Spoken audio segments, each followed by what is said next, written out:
Ladies and gentlemen, boys and girls, children of all ages, welcome to the channel. It's your boy World of Wrestling here today about AEW Dynamite April 12th, 2023 review.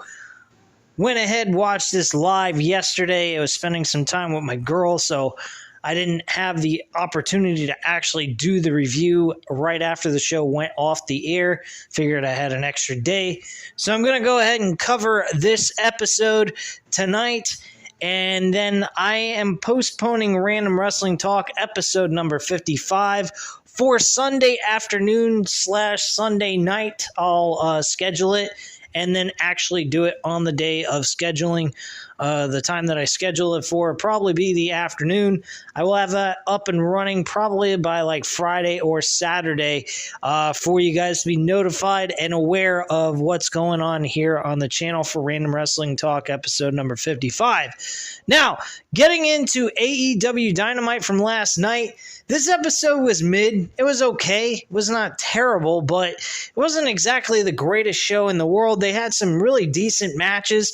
The opener of the show was really good with Darby Allin and Swerve Strickland. We had the International Championship with Orange Cassidy and Buddy Matthews. That was another great matchup. We'll go over we'll just go over the results of that. And we had some good segment after the match was over, Darby Allin and Swerve Strickland, which I'll get into. We had Chris Jericho and Keith Lee main eventing the show, which was very uneventful. Actually, I was very surprised that this match was underwhelming and wasn't all that exciting. I had some high hopes for this matchup. I thought it was going to turn out to be a good match, and it didn't turn out all that well to begin with. Pretty stale matchup. It wasn't terrible. I'm not saying the match was done poorly or anything. It just didn't bring any excitement to the table. So I was a little surprised by that. But overall, the show wasn't terrible. It was pretty decent. And that's pretty much it. So let's get into the show, go over the segments, kind of tell you what happened, and that's it. And then we'll close up shop here.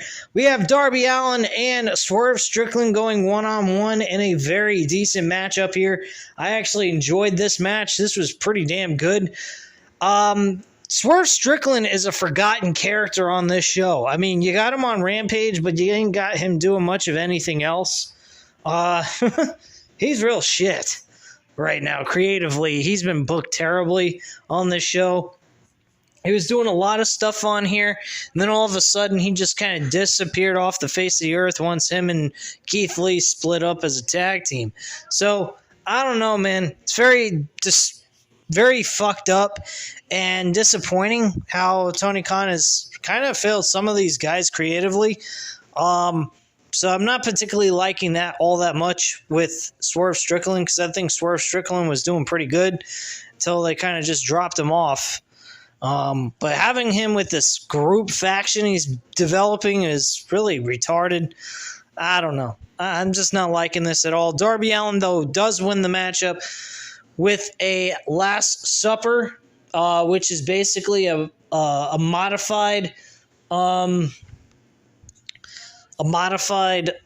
pinfall. It looks like a figure four into a pinfall submission, or a pinfall maneuver, which is actually, it looked really good. Very believable, actually. So I like the way they ended it. And I didn't think it was that bad of a match.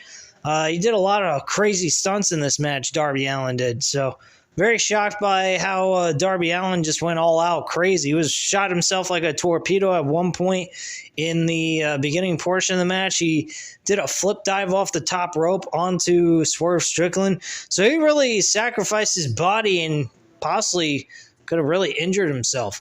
Not to mention we had Jeff Hardy on the show. I'll talk about that in just a little bit.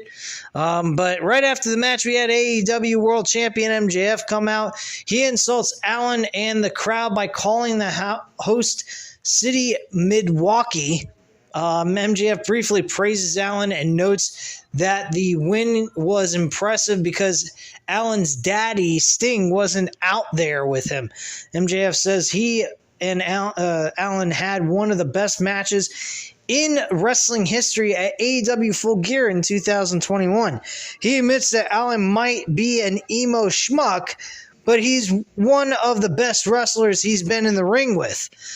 MJF reminds Allin that he beat him with a headlock takeover. He looks Allin in the eye and tells him he's not on his level. Allin asks MJF if he's happy. He recalls how he met MJF 6 years ago when the latter said his problems would wash away when he was on national TV. Allin says nothing has changed. He looks back on checking himself into therapy and recommends that MJF should try it as well.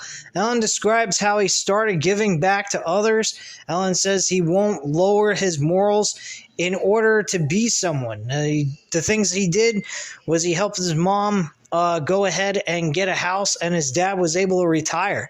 So he did some amazing things with his ability and what he was making money off of.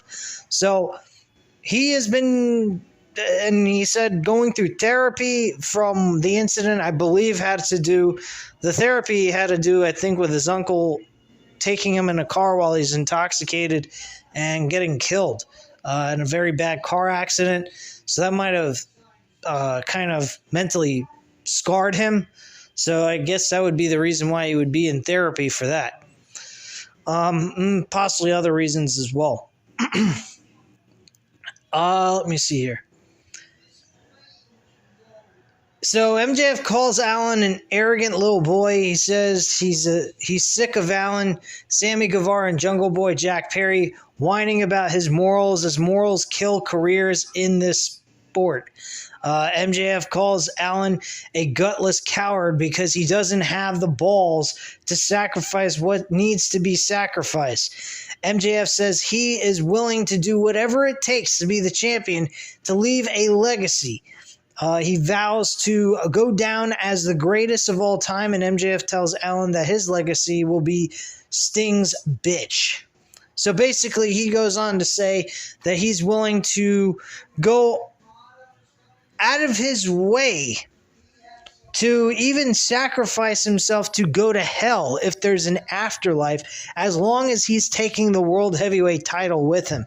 I have to admit, guys, I think that MJF personally is not who he really is on television. I think he loves playing the bad guy role because he probably loved bad guy characters in movies, and he loved the bad guy characters in pro wrestling. It's a very difficult thing trying to portray a fucking full-on prick and get people to actually dislike you.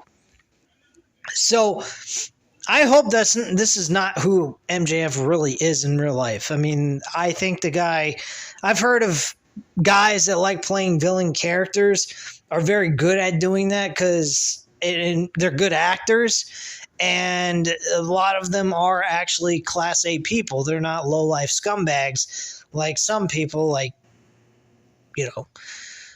Vince McMahon. But whatever. It's whatever. I just figured I'd throw his name in there because he's a scumbag. I got a report I'm going to talk to you guys about on Sunday, which is going to be interesting. There was a cancellation of the King and Queen of the Ring match pay-per-view for the Saudi show, and instead they're turning it into the Night of Champions pay-per-view.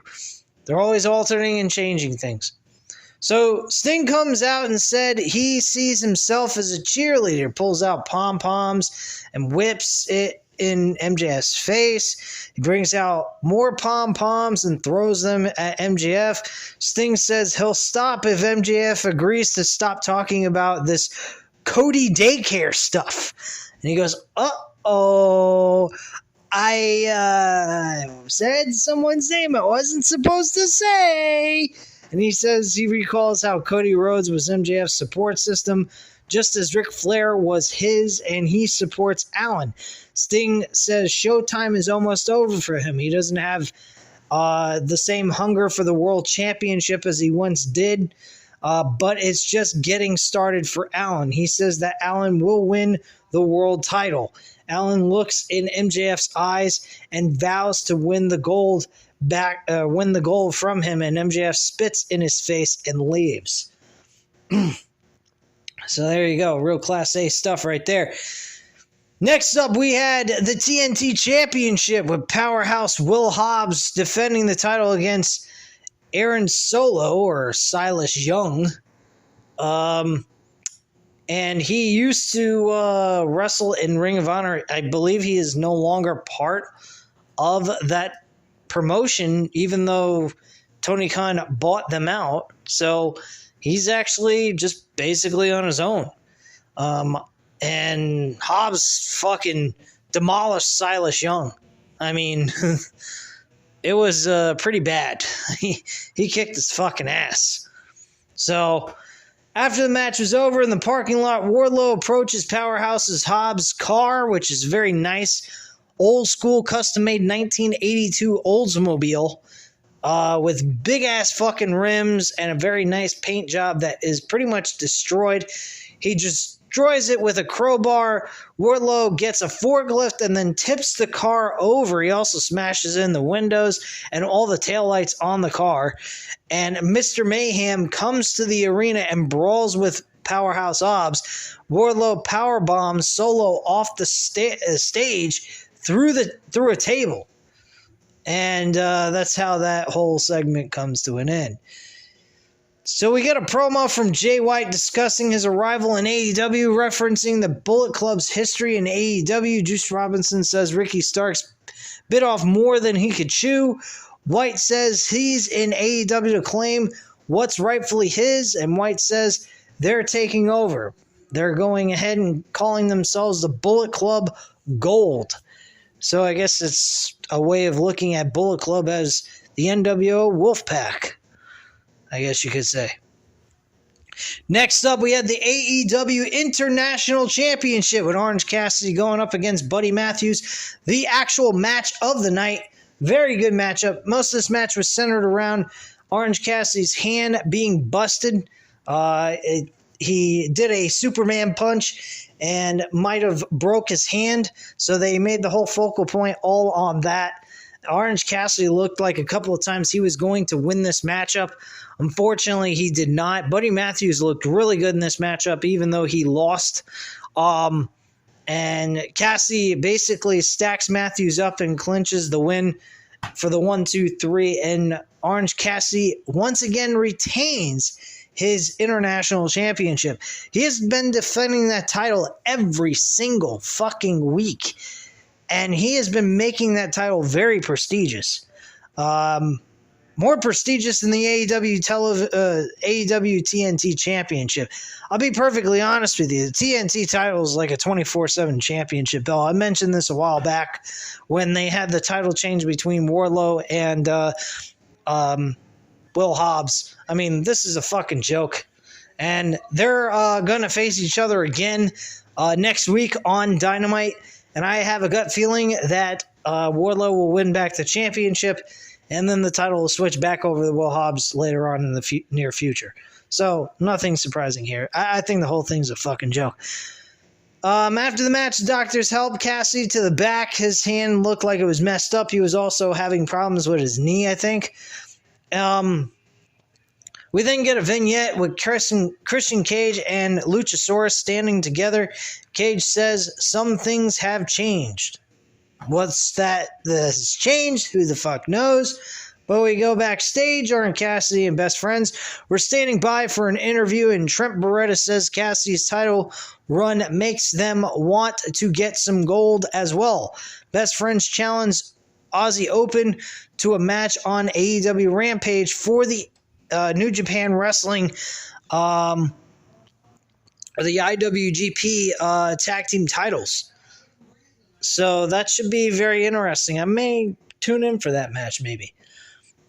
Ethan Page is standing in the ring. He discusses Matt Hardy's betrayal and demands to know what Hardy put in the contract. Hardy and Isaiah Cassidy come out as Matt says Page should have read the fine print. Hardy calls Page a hole of the ass. he says that as per the stipulation of their contract, Hardy gets to choose the time and place for their next match, and if they win, they will be freed from the firm. Big Bill attacks Hardy and Cassidy, and Hook makes the save, but the firm gains the upper hand. Jeff Hardy, then making his return to the ring, makes the save and hits a Swine Time bomb and reunites with Matt Hardy. This was actually very entertaining, very shocking. I was talking to my girlfriend about Jeff Hardy just before he came out. She was talking about Matt Hardy. She's like, oh my gosh, he's still involved in wrestling. She hasn't watched wrestling in like forever. And we were talking about his brother as well. And I told her about how things have been going south for Jeff Hardy. Had a DUI and everything, and he's been out of wrestling. And then out of nowhere, he shows up right after I discussed that with her. Couldn't fucking believe it. That was unbelievable. So very shocking there. Coincidence, I think. But still, Jeff Hardy is now back in AEW. But I'll admit this. He probably is going to be taking Uber and Lyft as his form of transportation now, or getting lifts from people he knows, like his brother and shit. And that's probably how he's going to get around. So we get a promo from Kenny Omega. Thanks to the doctors for being on hand the other day. He discusses the Elite's feud with the Blackpool Combat Club. Omega says the BCC crossed the line when they attacked Don Callis.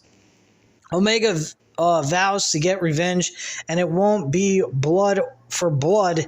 What he's going to do will be much worse.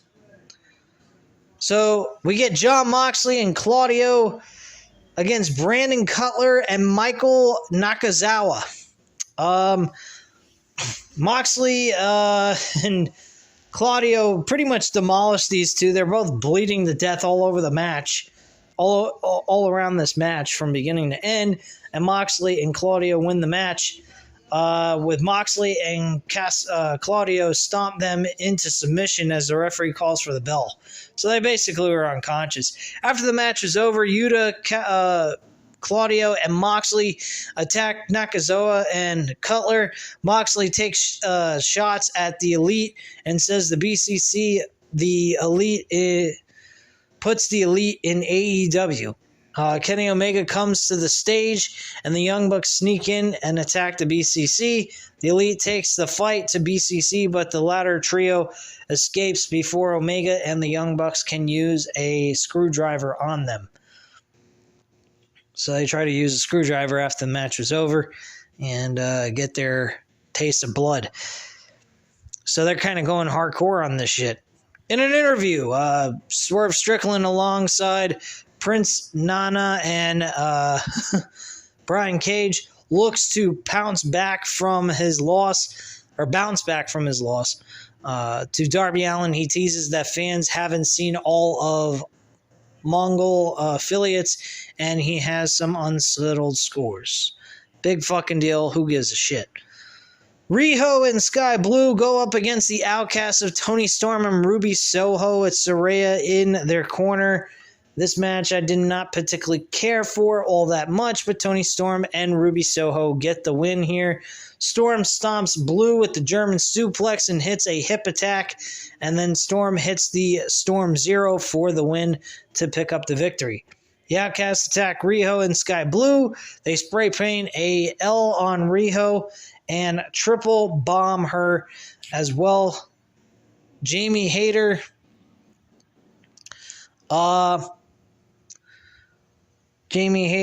makes the save, and Outcasts gang up on her, but Britt Baker comes in and gains the upper hand.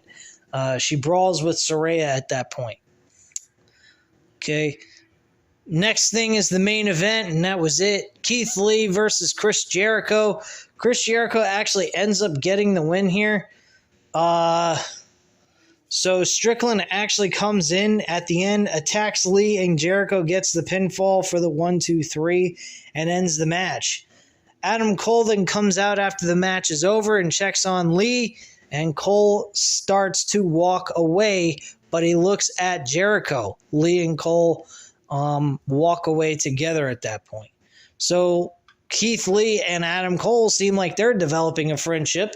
And on top of that, they worked together in NXT and had some pretty darn good matches. I believe it was over the NXT Championship and the North American Championship for a unification match, I believe.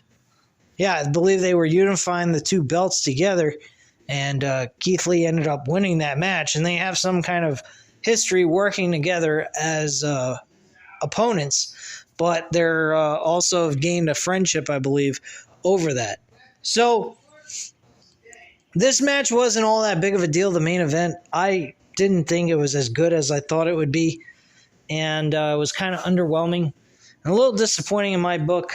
But the show wasn't terrible. It was pretty decent overall, but it was just mid overall. It had some good storyline build here. We're reverting back to Swerve Strickland and Keith Lee. Why we're doing that, I have no idea, but whatever. It didn't have anything going. There was no momentum going for these two when they split up as a tag team. It was actually the worst split up I've ever seen, with no excitement to it whatsoever. And Tony Khan really has a problem being consistent with storylines with characters.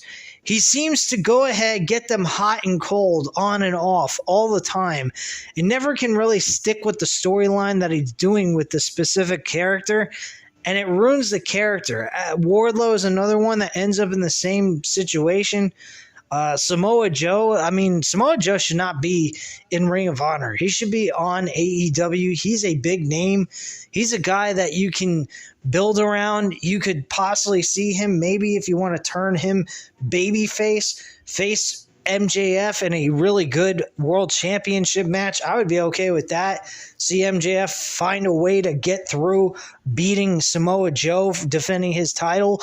That would be a lot of fun to see how he would be able to overcome that obstacle in some dirty tactic. I think that would be a fucking blast to see how he would manage to pull that off. And I just think that there's so much that you could do with Samoa Joe on this show compared to what you could do with him on Ring of Honor. I'm thinking about implementing Ring of Honor. I just got to find the finances to have the subscription of Ring of Honor Honor Club on my bill that I usually get for my credit card. So I'm trying to see if maybe I can get that in my budget, but I'm not sure if that is possible yet. But anyway, guys, that is pretty much it. This show, again, was a decent show, but it wasn't the greatest show in the world. But I didn't have a humongous problem with it. It was a decent show for what it was. So at this time, guys, you know what to do. Hit the like button if you like this video. Hit the subscribe button if you're not already subscribed to the channel. And leave a comment down below, and I'll definitely get back to you on that. And I thank you guys very much for watching. Have a great night, guys. Bye.